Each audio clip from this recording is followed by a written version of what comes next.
Ito ang kalagayan ni Mary Joy nung aking naabutan nung hindi pa napupuntahan ni Kuya Bal. Malungkot at malayo ang iniisip at dito ko nga napag-alaman ang kanyang kwento na patay na nga ang kanyang mama, papa at ang kanyang bunsong kapatid. Kitang-kita sa kanyang bahay ang kalungkutan na kanyang nararamdaman.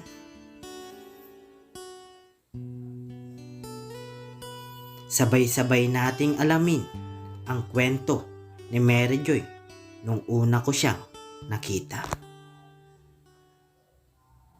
Sana ay marami ka pang matulungan, Kuya Kens.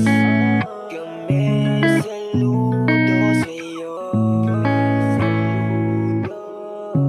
Kahit na ano pa mang pagsubukan dumating, kami ay naniniwala sa kakayahan mo.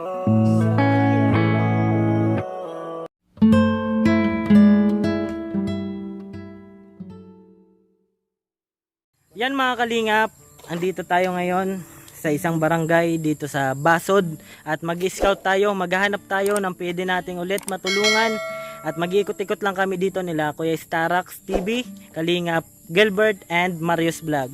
Ayan mga kalingap, bago natin simulan yung araw na to, magpapasalamat muna tayo sa ating ama ng Kalingap, Kuya Bal Santos Matubang, Ate Edna Vlog at kay Kalingap Rab. At syempre, maghanap na tayo ng pwede nating matulungan mga kalingap. Let's go. Kulang ang lahat ng tula, kulang maging Yan po mga kalingap. 17 years old ka na po te. Ano po yung pangalan nyo po? Mary Joy po. Mary Joy. Nag-aaral ka po? Apo. Malayo po dito yung ano? Apo. Yan, may nag-recommend sa amin sa'yo kasi nag-iikot po kami dito sa barangay nyo po. May nakapagsabi sa sitwasyon nyo. Kaya gusto namin malaman na galing mismo sa iyo po yung kung ano po yung sitwasyon na kinakaharap nyo po ngayon. Sabi, wala ka na pong magulang? Wala na po. Bali ano po yung ano nangyari? Ano po, yung kapatid ko po, matagal na po, namatay po siya 2016. Dahil po sa, sa pneumonia. Kasi yung mama ko po, last year, 2022, namatay po siya dahil sa sakit po sa puso. Tapos yung papa ko naman po, ngayong February, Ngayong, naman po, high blood po. Ngayong taon lang din po. bali ikaw na lang po dito mag-isa. Opo. Yung ano po, pang araw-araw mo, Yung Saan po pang-araw-araw kinukuha? ko po, sa tito ko po, kapag meron po siya po yung nabigay sa akin. kapag wala, Wala po. paano yung pagkain mo? Sa kanya din po. Anong year ka na? Grade 11. Ay, grade 11.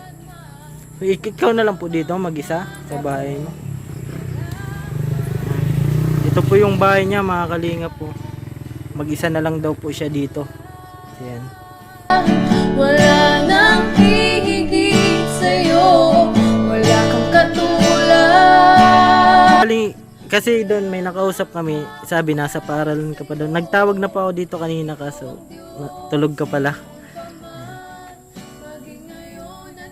Ayan, mga kalingap, grabe yung nangyari sa pamilya ni ate. Ano po pangalan mo te? Mary Joy. Mary Joy, ate Mary Joy. Ayan. 17 years old po. Ulila na sa magulang. Tsaka yung kapatid mo no, nabunso. Buti, te, nakaya mo yung ganyang sitwasyon nangyari sa magulang mo. Opo, kailangan din po eh. Kahit ano, wala na sila, mag-aral ka pa rin ng ano, maayos. Opo. Kasi para din naman yun sa'yo kapag dating ng panahon, pag natapos ka na, yan, magre-reflect din yan sa ano, pagtsatsaga mo.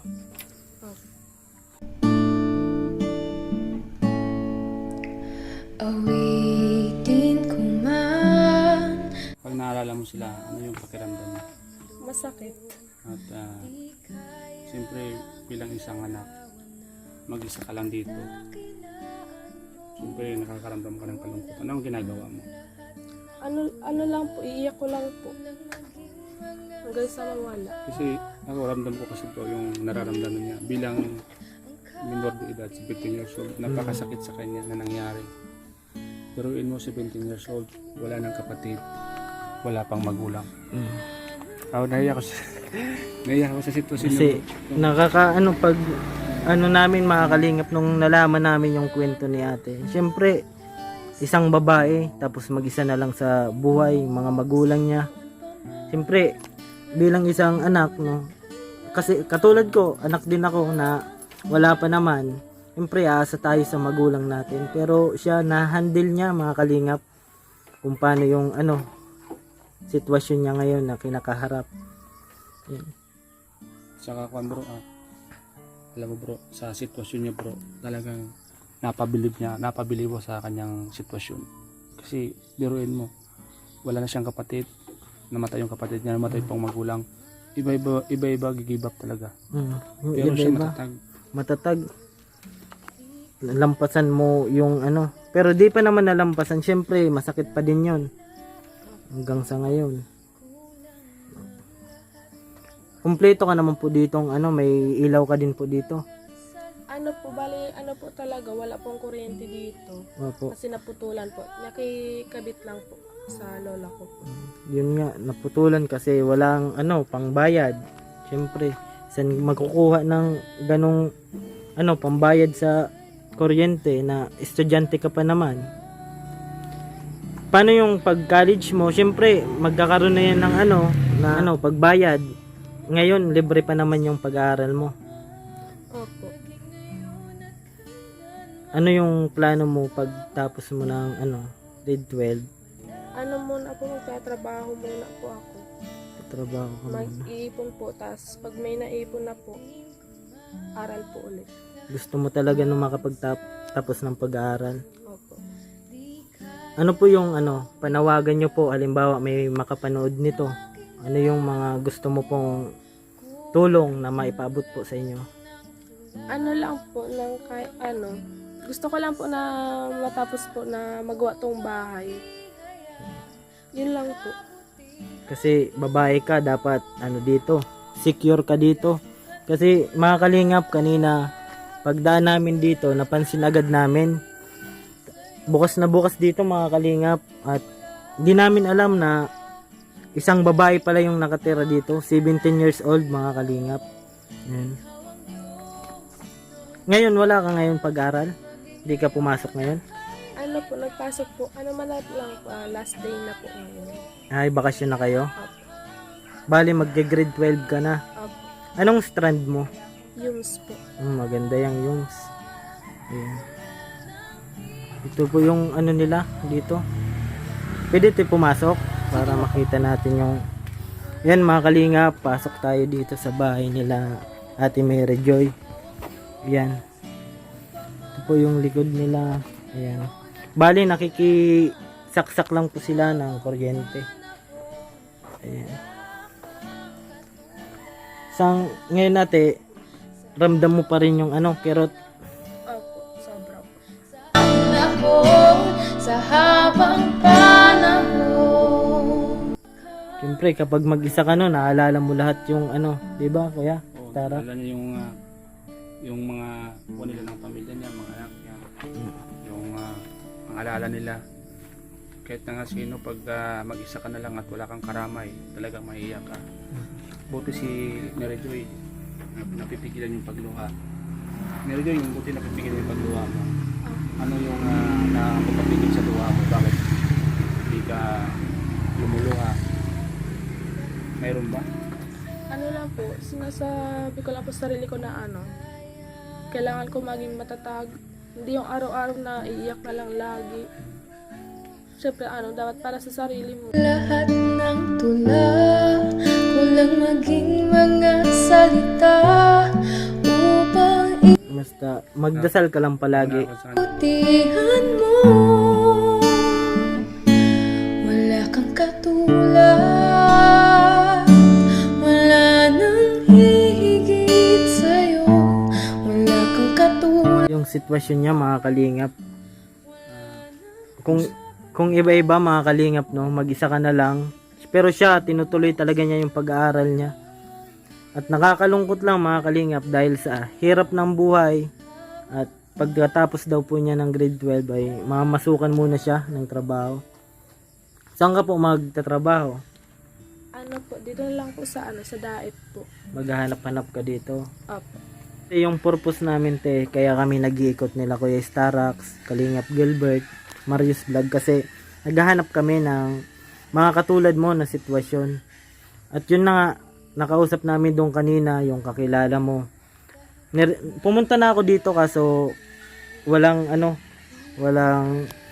tao siguro sabi ko. Pero napag-alaman namin yung sitwasyon mo.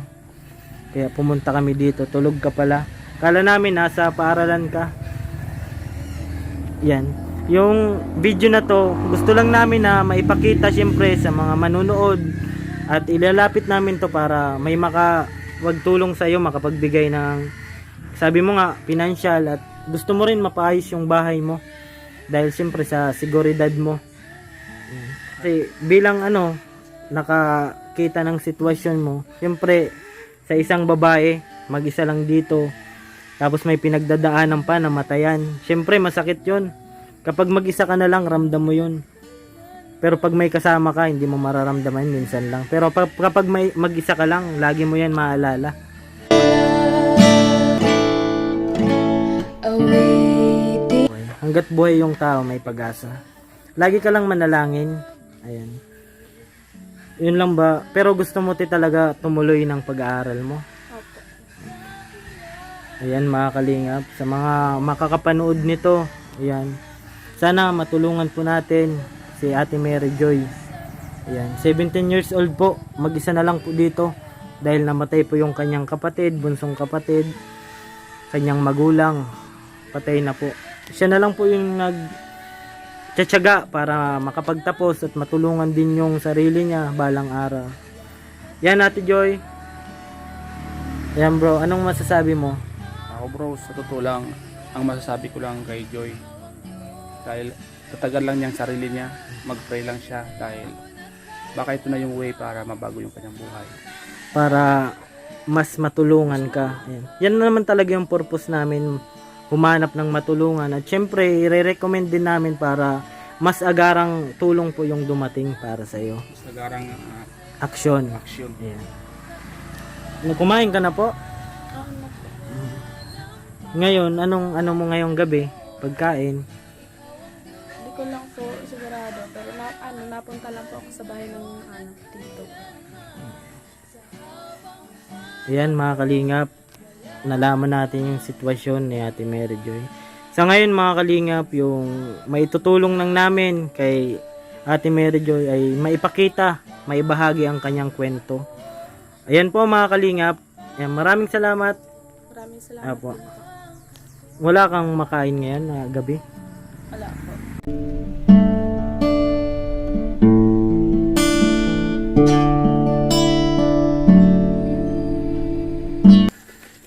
Ayan po mga kalingap, wala pang pagkain ngayon si Ate Mary Joy ngayong gabi kaya kahit papano mabigyan natin siya ng pagpasensyahan mo na kasi ito lang yung kaya ko, at least meron ka. At syempre meron din tayong kasama dito, na-touch din siya, Kuya Starax. Bibigyan po natin ng purpose si Ate Ayan, Mary Joy. na-touch din siya eh.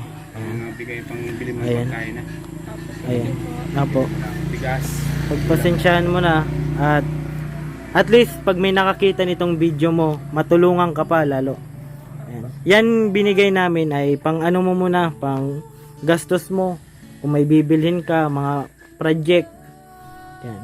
Pagkain muna. Pagkain para maitawid mo yung pang araw-araw mo. At least mabawasan din yung iniisip mo. Yan. Sige, pakatatag ka lang at kaya mo yan. Magtapos lang, magsipag ka lang. Laging nandyan yung Panginoon para gabayan tayo. Ayan po mga kalingap, at nandito tayo sa bahay ni Ate Mary Joy at yon, naikwento niya yung buhay niya, mag-isa na lang siya sa buhay at nananawagan siya mga kalingap na mapaayos yung bahay niya matapos at syempre makapagtapos din siya ng pag-aaral.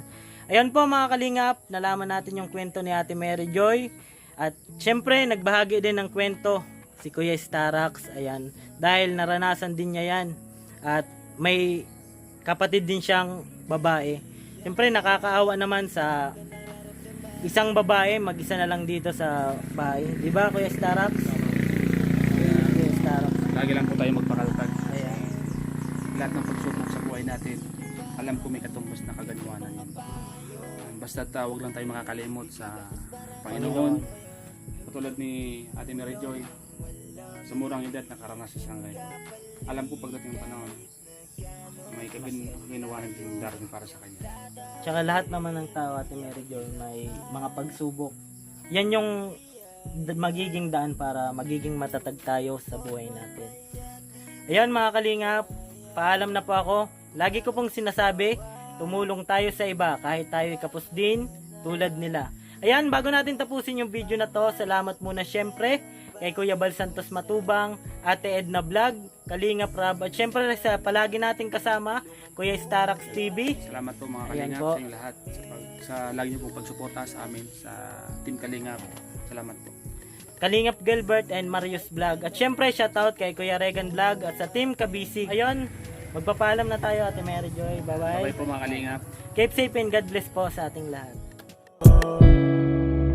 Buti na lang merong katulad mo, hindi nagdadalawang isip na tulungan na. Sige, iyak mo lang ang bigat na nararamdaman. Asahang may makikinig at may balikat na masasandalan. Para kahit papaano gawin mapangiti sa simpleng paraan. Kanyang mga payo ay nagbibigay lakas para kayanin mo yan. Handang tumulong nang walang hinihinging kapalit. Kahit na gano'n man kalayo kanyang tatawirin, maiabot niya lang ang biyaya. Kung nalulungkot man ay ati dahil ligaya, kumakatok sa bawat